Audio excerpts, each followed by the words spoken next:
Hello বন্ধুরা, প্রণতির হেসেলে আপনাদের সকলকে স্বাগত। তা আজকে বানাবো নলেন গুড়ের পাটিসাপটা।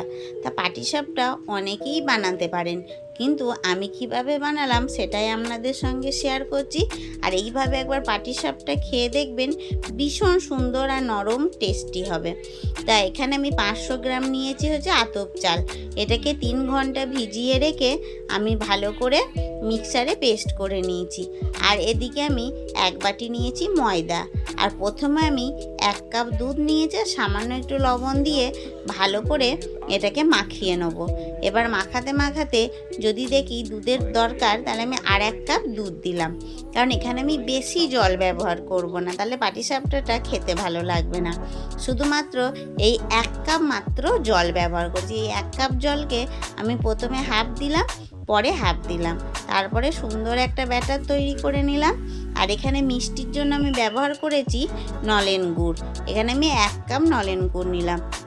যেহেতু আমাদের ঘরেতে সকলে হালকা মিষ্টি খায়, কেউ যদি চান একটু বেশি মিষ্টি খেতে, আর 1 কাপ নলেন গুড় ব্যবহার করলেই হয়ে যাবে খুব সুন্দর মিষ্টি।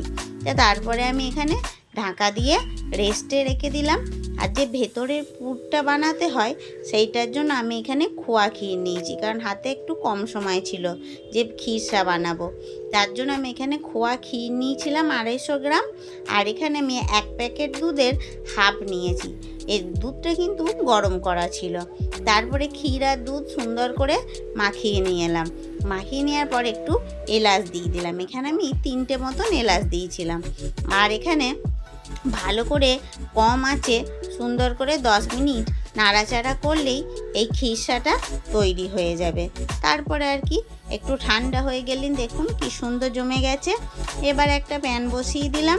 প্যান বসিয়ে দিয়ে ওপর থেকে ঘি ব্রাশ করে দিলাম। ঘি ব্রাশ করে 1 চামচ মতন দিয়ে দেবো হচ্ছে এই ব্যাটারটা দিয়ে ভালো করে একটু ঘুরিয়ে নেব। ঘুরিয়ে নিলেই তারপরে ক্ষীরটা দিয়ে দেবো ভেতরে, দিয়ে সুন্দর করে রোল করে নেব। এইভাবেই প্রত্যেকটা পাটিসাপটা আমি বানাবো। আর আমার প্রত্যেকটা পাটিসাপটা এত সুন্দর হয়েছে, আপনাদেরকে না বললে আপনারা বিশ্বাসই করতে পারবেন না। তারপরে একটু হালকা ঘি ব্রাশ করে নিলাম, যেতে খেতে আরও সুন্দর ভালো লাগে। তারপরে এই তুলে নিলাম। এইভাবে আমি সমস্ত পাটিসাপটাগুলো করে নেব। তা বন্ধুরা, আপনারা কেমনভাবে করেন অতি অবশ্যই কমেন্টে জানাবেন। আর কে কে পাটিসাপটা খেতে ভালোবাসে তারাও বলবেন। আর এই পাটিসাপটাই শুধু ক্ষীরের পুর না, এখানে নারকোলের পুরও দিতে পারেন, এবং এখন আবার সবজির পুর দিয়েও অনেকজনা বানায়। সবসময় তো সবাই মিষ্টি খেতে ভালোবাসে না। তা যেভাবেই হোক, যা পুরই দেবেন, এই ব্যাটারটা যদি এইভাবে বানান খুবই সুন্দর লাগবে। আর যারা সবজির পুর দেবেন তারা ব্যাটারে মিষ্টি দেবেন না। তো এইভাবে আমি সমস্ত পাটিসাপটাগুলো করে নেব। আর আমার ভিডিওটা কিন্তু এই অবধি। যদি ভালো লাগে অতি অবশ্যই একটা লাইক কমেন্ট করবেন আর ফুল ভিডিওটা দেখবেন। এইভাবে আমার সমস্ত পাটিসাপটাগুলো বানানো হয়ে গেল। এই যে, আর কত সুন্দর নরম, আর প্রত্যেকটা পাটিসাপটা ভালো উঠেছে। তো বন্ধুরা, সকলে কিন্তু বানাবেন, আর ভালো লাগলে আমার চ্যানেলটা সাবস্ক্রাইব করবেন।